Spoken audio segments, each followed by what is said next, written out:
Which team will win the NFC West in 2023? What's going on, BLV? It's Mitch here to give you my in-depth breakdown and preview of the NFC West for the 2023 NFL season. It's the final division preview leading up to the NFL kickoff. We're not that far from the kickoff, and it wasn't that long ago that the NFC West was considered not just the best division in the NFC, but the best division in all of football. From top to bottom, the most difficult competitive division. And all of a sudden, the state of the division is the most predictable in the NFL. Think about it for a second. This NFC West, have you heard a single person give a different prediction than the Niners will win the division? The Seahawks will finish second and make the playoffs, probably. Maybe some people don't have Seattle in the playoffs, but it's pretty definitive. The Los Angeles Rams will finish third, but they're not very good. And the Arizona Cardinals stink, and they're going to finish last. And they might be the worst team in football. That is pretty much the consensus. And a consensus in a way that it almost scares you because it's so consistent. Typically when that happens, it doesn't turn out that way. Typically when everyone is predicting the same thing, the NFL has a switch up. It gives us a curveball for that season. So just consider that for a second. Think about that for 1 second. If you haven't already, Gronk, spike the like button. Subscribe for the rest of my NFL previews leading up to the 2023 NFL season.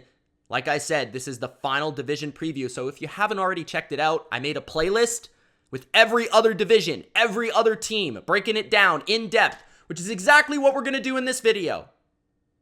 Break down the rosters, the strengths, the weaknesses, how I see your favorite team in the NFC West playing in 2023. So let's begin with the team that everyone thinks is going to finish last. I'm saying everyone, okay? The Arizona Cardinals.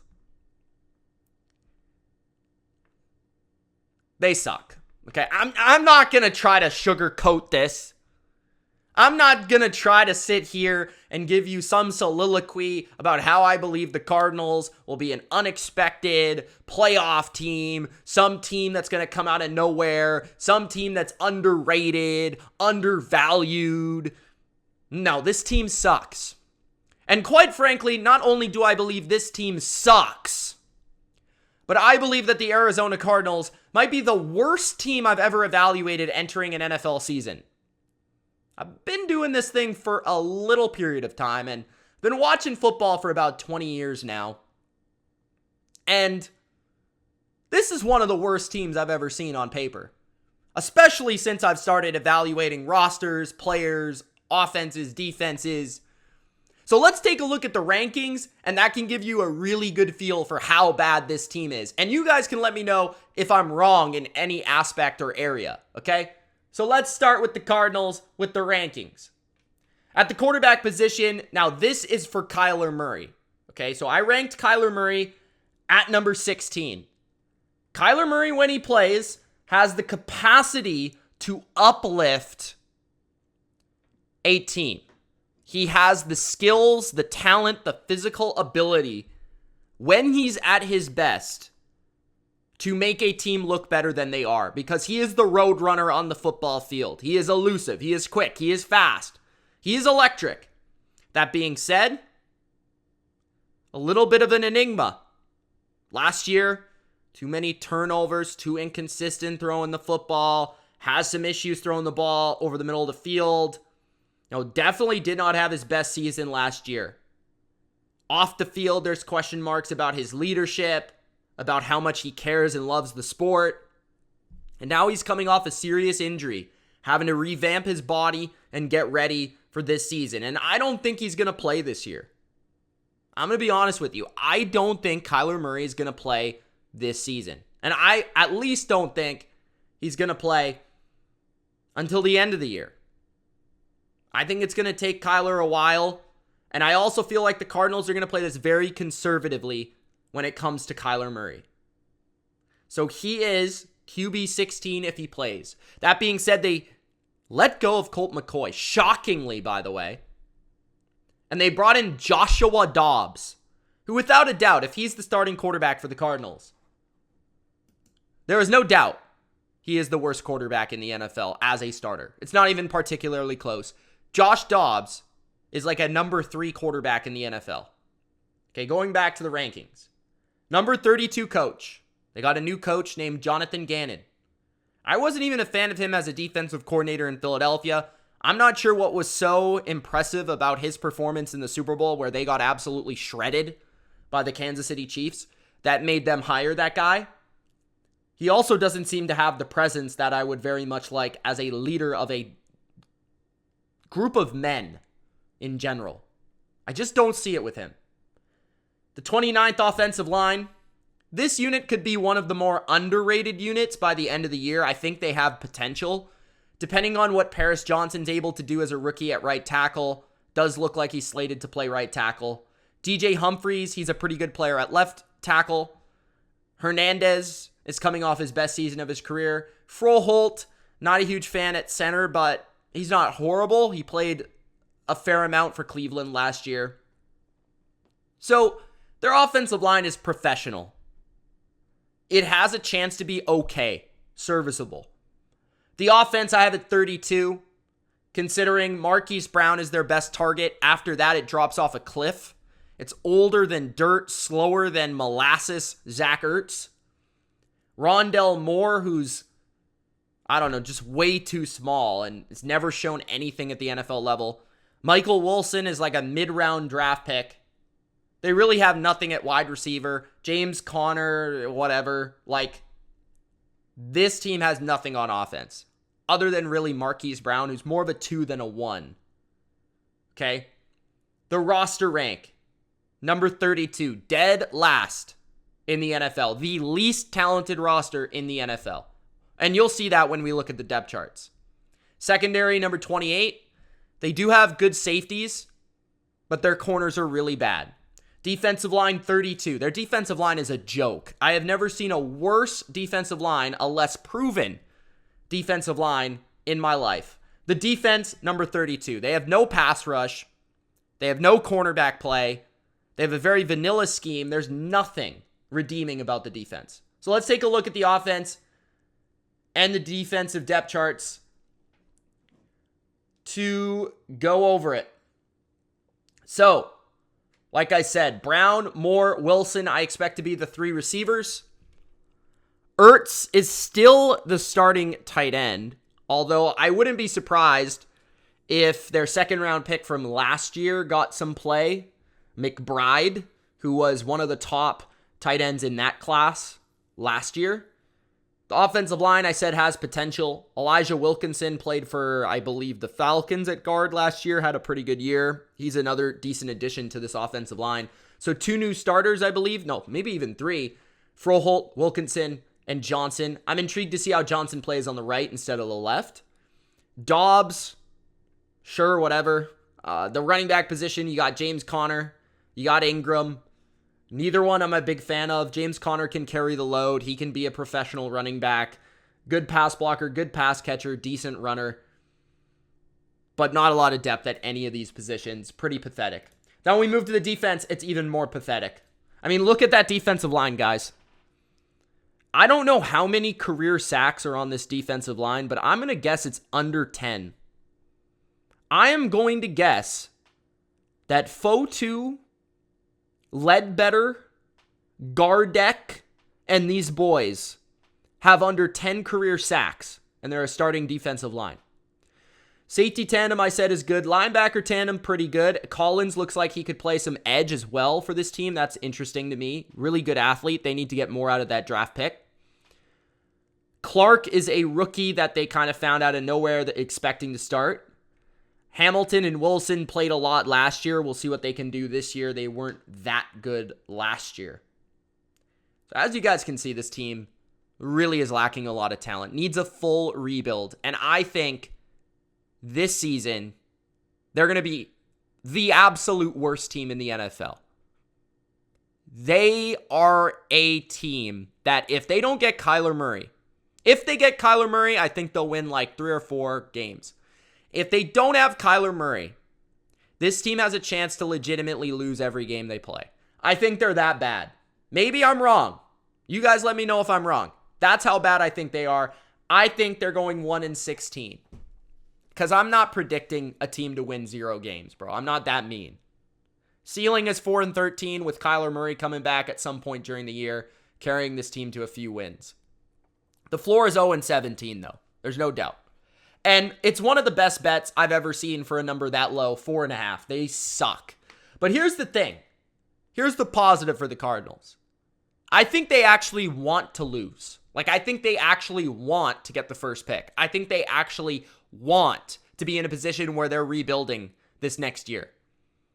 I think with the new regime, then they'll be open to the possibility of trading Kyler Murray, picking Caleb Williams. They also have the Texans' first-round pick, which should be a top 10 pick as well. So, interesting for the Cardinals' future. Cardinals fans, just make it through this year. Try to survive. Hibernate. Come back refreshed. And be ready for 2024. That's my suggestion. And the draft. Be ready for the draft. Okay? Keep a close eye on Caleb Williams. See if you like him. Let's move on to the next team. The next team is the Seattle Seahawks. The Seahawks are a team that I've been high on all off season. I was super impressed with their year last year. Super impressed. It caught me off guard in a way that honestly doesn't happen very often. I'm not going to pat myself on the back and sit here and say I know everything about the NFL and I usually see these things coming. But man, I usually at least have an inclination. Like I usually at least have an idea. Some sort of concept that a team could be better than I think they are.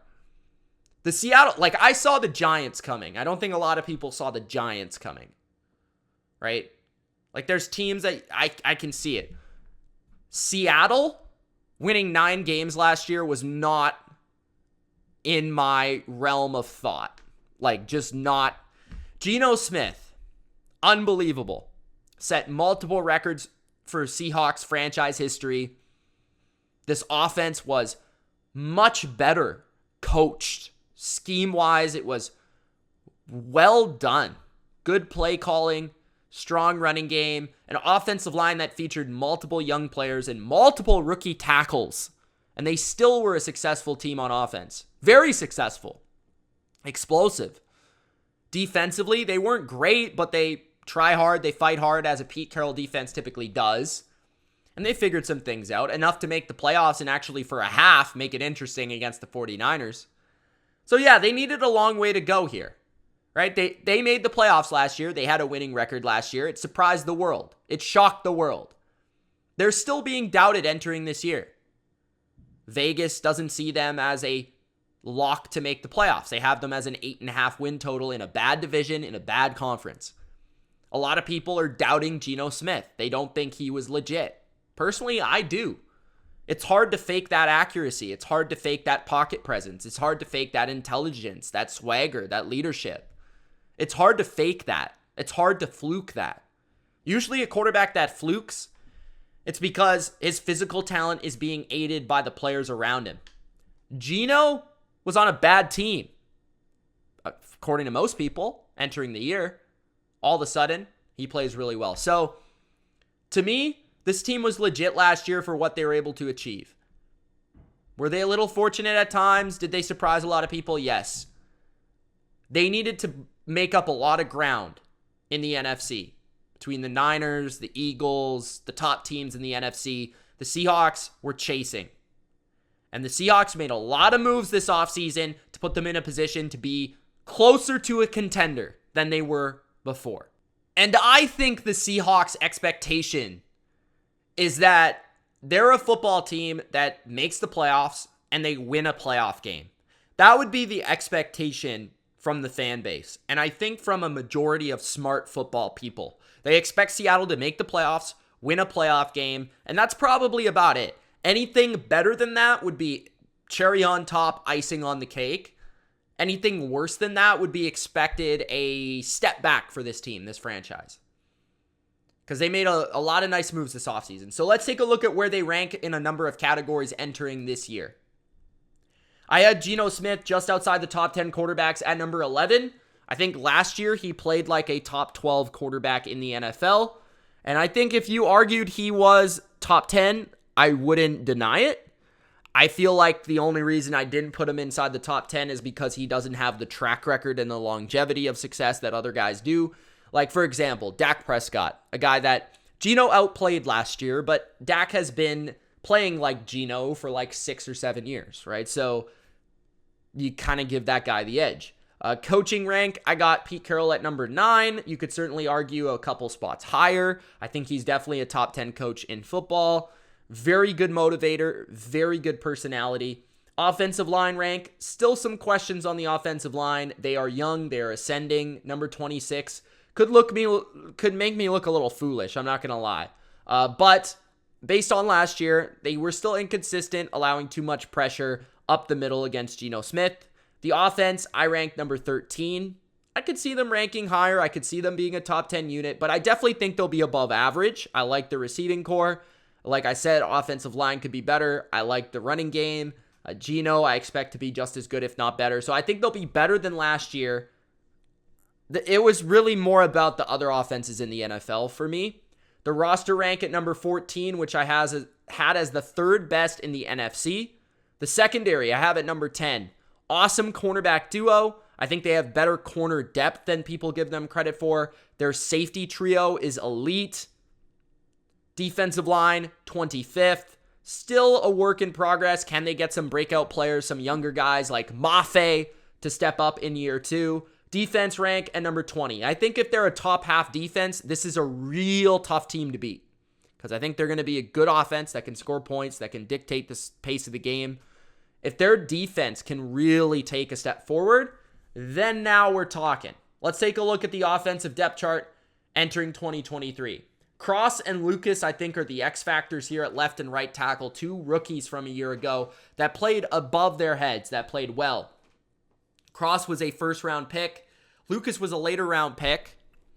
Both played well. Both played above expectation. And I expect both to improve. Noah Fant is still the tight end. They have pretty good depth at that position, capable of going with 2 or 3 tight end sets. The big difference maker for me is having Jackson Smith and Jigba, and how it fundamentally changes the Seahawks offense from one that kind of has a lackluster wide receiver 3 to one that was playing a lot of 2 tight end sets because they didn't really have that wide receiver 3. Now they're going to be in a ton of 11 personnel with Metcalf, Lockett, and JSN out there on the field. Lockett and Metcalf on the outside, JSN in the inside. I think Kenneth Walker is the best running back that doesn't get enough respect. I think he's about to have a huge year this year on the ground. And that's the thing I love about Seattle's attack. They can run it, they can throw it, they can air it out deep, they can play action you. And I feel like they're going to be really successful in a number of ways on offense. So looking forward to watching this offense. Zach Charbonnet is the backup rookie running back that a lot of people like coming out of UCLA. Personally, I think he's a good, well-rounded back, a good backup, but I don't think he is touching Kenneth Walker's number 1 hold of this backfield. The defense, Diggs and Adams at safety. That being said, Jamal Adams is back at the safety position for Seattle. They love this guy. I think he's going to have a big bounce back this season. They need to put him in a place to succeed, though. He's got to be close to the line of scrimmage. He's got to be near the football to make plays. Wagner is back in the fold, a linebacker for the Seahawks beside Jordan Brooks, who's coming off a serious injury. Woolen is the number 1 corner. Looks like Devin Witherspoon is going to play a lot in the nickel as they have Michael Jackson playing on the opposite side of Woolen instead of Kobe Bryant. Yes, I just said Michael Jackson and Kobe Bryant within the first minute of each other. Mafe and Nwosu are the edge players. Boye Mafe's had a breakout offseason as far as I have heard, and he's expected to take a big step. They also have Darrell Taylor, who had a nice season last year in terms of sack totals. Jerron Reed is back in the inside, along with Draymond Jones, who I think could be the biggest addition that they made this offseason from an impact perspective. I love Devin Witherspoon, but man, if they get a real interior pass rusher to go along with Nwosu on the outside, I feel like that totally upgrades this defense. And that's a really solid starting 11 in my opinion. Maybe not the most electric pass rush that you've ever seen, but good tandem at linebacker, really good safeties, and not a lot of weakness at corner. I actually think Michael Jackson's a bit better than given credit for as well. So the Seattle Seahawks have a very rock-solid roster. I think their offense is going to be a lot of fun to watch, a very balanced attack that can win in a variety of ways. I think their defense is young, ascending, and going to be a lot of fun to watch. I think the Seattle Seahawks are a lock to outdo their win total as long as Geno stays healthy and on the field. And even if he goes down for a couple games, I think Drew Lock can step in and do some things and win a couple games.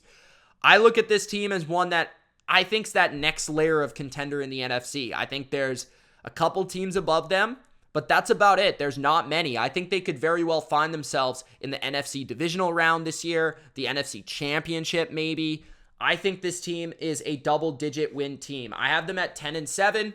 I almost made them 11-6, but we're going to slow our roll a little bit. I'm going 10-7, the ceiling being 13-4. That being said, let's just say they have an offensive line with 2 second-year tackles that just ascend to Pro Bowl levels. What if JSN comes in and makes the best receiver trio in football? What if Kenneth Walker is a superstar at running back? What if Devin Witherspoon is an absolute beast at corner? What if they find a pass rush this year? So that team could be excellent if everything goes in their favor. The floor is 8-9. I don't think it's that low because I think this conference, this schedule, this division is not very good, and I think their overall floor is pretty high. So I'm going to take the over on their win total of 8.5. I think the Seahawks are going to really mess some teams up this year, make the playoffs, and have a very good season. So, moving forward to the third team, we've got the Los Angeles Rams.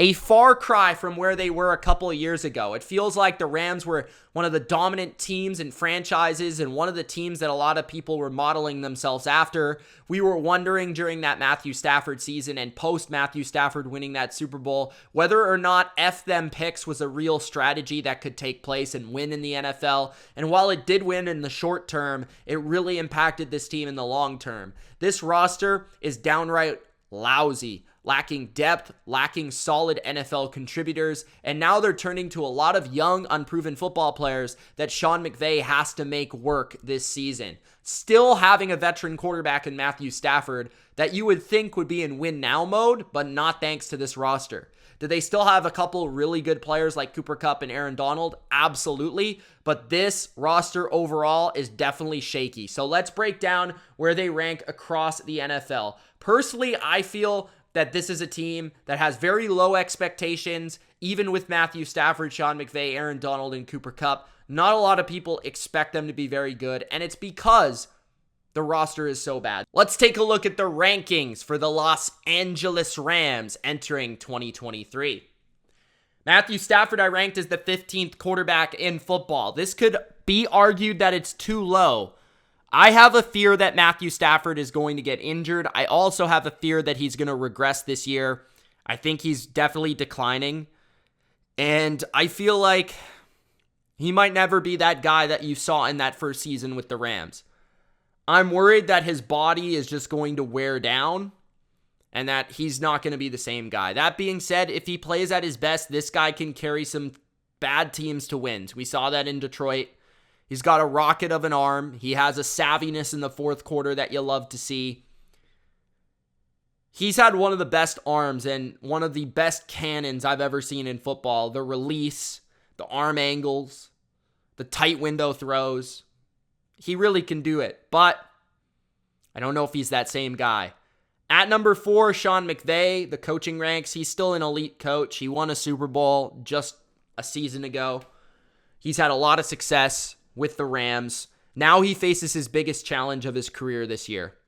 Offensive line, I think, is pretty bad, although I wouldn't say it will be as bad as last year. I look at the depth chart and I say, as long as they stay healthy, I think their tackles are fine enough, especially on the right. I think Avila, the rookie, should help. I think Brian Allen is serviceable at center. So overall, I think the Rams, although I rank them 31st, yes, they certainly have a low floor. I feel like they're bound to have a little bit of a bounce back as well. The offense, I have at number 24. There's not a lot going for them outside of Cooper Kupp. I think Tyler Higbee is a volume-based player that's not super explosive. Van Jefferson has yet to really show us that he can be a nice number 2, although this could be the year. The offensive line is shaky. The quarterback is shaky in terms of reliability. Cam Akers, I think, is very replaceable.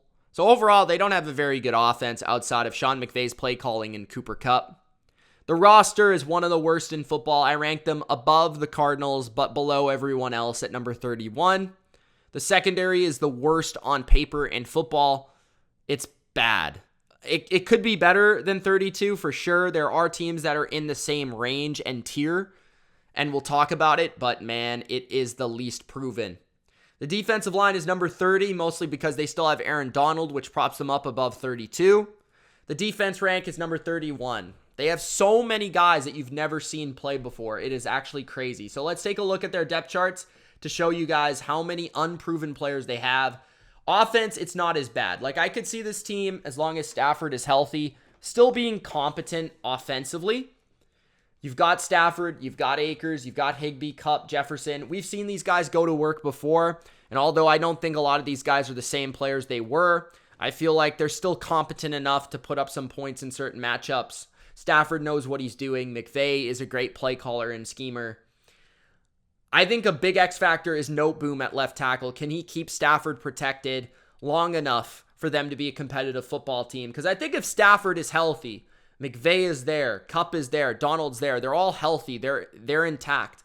This team will at least flirt with the possibility of, people will at least think about it. Could this team maybe squeak in the playoffs early in the year? People will be thinking about it, but I don't know if they have the legs for it. Defensively, they are very lousy in terms of the names. You got Byron Young, I believe, at the edge on one side. You got, I think it's Hoke on the other side. He actually had a pretty good season last year, but he's like more of a 3 or a 4 as an edge rusher than a number 1 or a number 2. Donald is still a stud, although not the dominant force that he was. Bobby Brown, no, not that Bobby Brown. This Bobby Brown is not a very good player. You got Kobe Durant, the 2K created player at the nickel spot. He's still figuring out if he's real. Akilla Witherspoon is one of their starting corners. He couldn't even make the Steelers. You've got Kendrick Lamar at the other cornerback.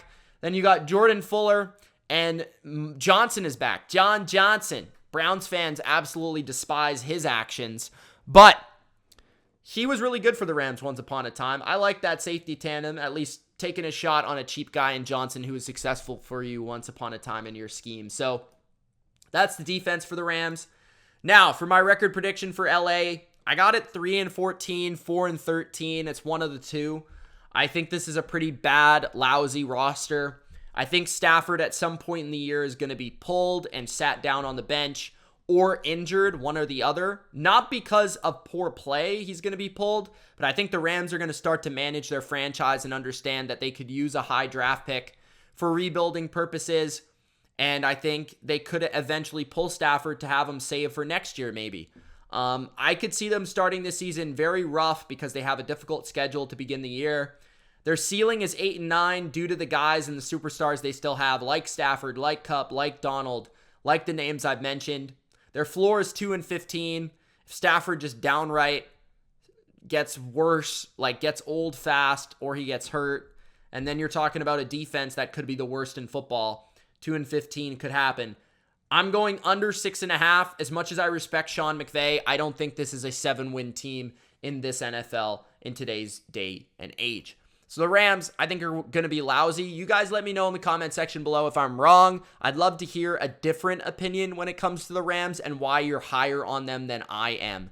Now let's finish off our NFL division previews and the NFC West division preview with the San Francisco 49ers, the team that I have finishing as the number 1 seed in the NFC entering the 2024 NFL playoffs. Brock Purdy is back and healthy, and no longer is the excuse of a quarterback, Trey Lance, still hanging around. No longer can 49er fans get on Brock Purdy and Kyle Shanahan to put in Trey Lance, an absolutely terrible quarterback, who continues to get just blown up for some reason, like he is the next coming of Joe Montana or Steve Young. No, sir, he is not. He is no good. There is a reason he was traded, because he can't play.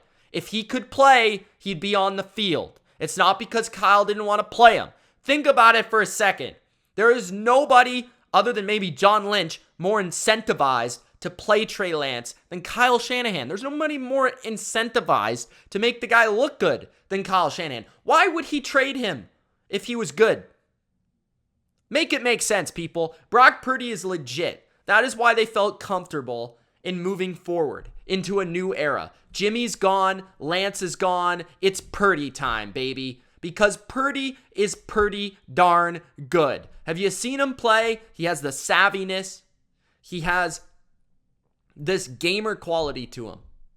He's always on time with the offense. He understands it. He understands where to go with the ball. He's accurate. He has enough mobility. This is the type of guy that Kyle has been searching for. The 49ers have one of the top defenses in football, one of the best skill groups in football, and the expectations this year are win the darn Super Bowl. They went to another NFC championship last year. It's time for them to take another step forward into Super Bowl success. Let's take a look at where they rank across the board in the NFL. So I have their prediction 13-4. There's a reason I have a star there. I have a star there because they're the number 1 seed. I believe I had them with the same record as Dallas, but what I ended up doing is I have San Francisco winning the head-to-head over Dallas. I'm going to the game, by the way, in San Francisco. I think it's like week 5 or 6. I'm going to that game. That very well could determine who the number 1 seed will be in the NFC. And the Niners are at home for that football game. The ceiling, 15-2. They could be outstanding. They could have an elite offense and an elite defense on this team. The floor is 9-8. Why is the floor so high? Because they can win through offense. They can win through defense. They can win through talent. They can win through coaching.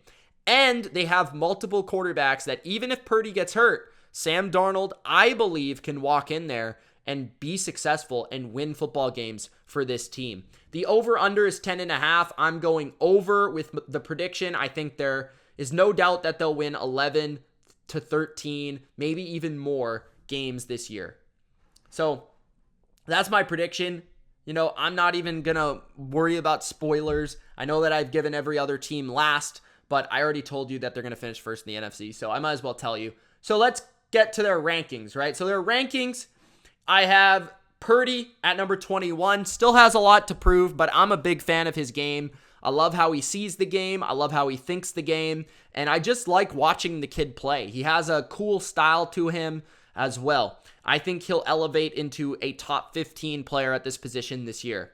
The coaching rank, I have Kyle Shanahan at number 1. I know that a lot of people would put him at number, 3 or 4 or whatever. I have him at number 1. I think he's the best play caller in football, and I think he does more with less at quarterback than everyone else. You know, people talk about Belichick. Well, he hasn't really been successful without Brady. People talk about Andy Reid. Well, he hasn't really done, what Shanahan's been able to do in terms of winning. Like, you look at what he did with Alex Smith, a far superior quarterback, in my opinion, to a Jimmy Garoppolo or a Brock Purdy or a Trey Lance. And Shanahan, since 2019, has been to the NFC Championship 3 out of 4 years. Andy Reid wasn't really winning a lot of playoff games with Alex Smith. It wasn't until Patrick Mahomes came to town. I know that he went to the Super Bowl with Donovan McNabb, but Donovan McNabb was a top draft pick. Donovan McNabb's a borderline Hall of Famer. So to me, there's just nobody that does it like Kyle in terms of that area. And then I think he has a bigger impact on defense than people think. I just think he's leading the way. When everyone talks about how the NFL is trending, where the NFL is going, who the NFL is copying, they talk about Kyle Shanahan. So that's why he's number 1. The offensive line rank, number 13. I don't think they're great. I don't think they're bad. The only real move that they made was they didn't re-sign Mike McGlinchey. We'll talk about that in a second. The rest of the line is there from last year, and I thought they played pretty well, especially in the run game as usual. The offense, I put at number 6. The only thing they're missing is like a big-time offensive line and a big-time quarterback. Everything else they have. They have the scheme, they have the running back, they even have a fullback, they have receivers, they have a tight end, so they've got it all. The roster is number 1, I think, offensively, defensively. They have the most elite players on both sides of the ball. And they've got an elite player at pretty much every position. When you talk about running back, wide receiver, tight end, tackle, you talk about defensive line, edge, safety, linebacker, corner. They pretty much have a Pro Bowl caliber player at every position on offense and defense. Secondary, I have at 17. If there's a weakness to their defense, it's probably the secondary. Isaiah Oliver comes in to replace Jimmy Ward as more of a man coverage capable nickel corner, I would say, because he's more of a true corner and Jimmy Ward's more of a true safety. But Ward played that position well last year. I'm excited to see what he can do in Houston, but I think Isaiah Oliver was a savvy pickup. I like the 2 outside corners. I think Lenore really improved last year, and I think he's going to have a nice breakout this year. Charvarius Ward's one of the most underappreciated number 1 corners in football, and their safeties are definitely good. Tashawn Gibson had a nice year as a veteran last year, and Hufanga was an all-pro. The defensive line I have at number 2. You've got Javon Hargrave. You've got Nick Bosa, Eric Armstead. I mean, man, good luck blocking that. Now, hopefully Nick Bosa comes back to town and comes back from the whole contract thing for week 1 so that he can play against the Pittsburgh Steelers. It's getting a little bit late here, so he's got to come back. That's going to be a tough game in week 1. I will say that. Defense ranked number 1. I think they're the best defense in football. They were last year. I think there's no reason really to move them. They didn't lose enough. They actually added, a guy like Javon Hargrave, an elite player. So that's what I see for San Francisco's ranks. In terms of their offense and defensive depth charts, you got Debo, Ayuk, and Jennings at wide receiver. Jawan Jennings, that third down chain mover when they need it the most. McKivitz slots in at right tackle. He's shown a really nice preseason. A lot of people are high on him and what he's done in the preseason. I expect Aaron Banks to break out this year. I think Brendel could play better. Burford could play better as well. I think that this is one of the deepest and best running back rooms in football. McCaffrey, Mitchell, Mason, some good players. Kittle is a stud. Hopefully he can remain healthy. And he's a game changer because of all that he can do as a hybrid player. Defensively, anyone that I haven't touched on, they have the best linebacker duo in football with Warner and Greenlaw. Armstead and Hargrave might be the best interior defensive line duo in football. And like I said, look out for Lenore and Oliver at the corner position this year. There it is, guys. The NFC West. My preview, my thoughts, my in-depth breakdown of this division. I have 2 playoff teams in the NFC West. The San Francisco 49ers are the number 1 seed in the NFC. The Seattle Seahawks as the second best wild card, so that would be the 6th seed. They would take on the number 3 seed in the NFC, which is going to come from the NFC North. Guys, check that preview out. If you're a Seahawks fan wondering, who are we playing? The Los Angeles Rams, 4-13 or 3-14. I couldn't really figure out which one. I think I put 3-14 on one and 4-13 on the other. I think it actually mathematically makes it to 4-13. But what I'm concerned about with the Rams is that they trade some players at the deadline. They have a rough start and they just sell out to be bad in the second half of the year. And I could see that happening and really hurting their record. The Cardinals, 1-16, the worst team in the NFL, getting the number 1 pick in the draft. So one team in this division could win the Super Bowl. One team could have the number 1 pick. That'd be a pretty interesting, diverse division. Thanks, guys, for watching. Don't forget to subscribe. Gronk spike the like button. We'll see you in the next video. I'm pumped for the NFL season. I hope you are too. Peace.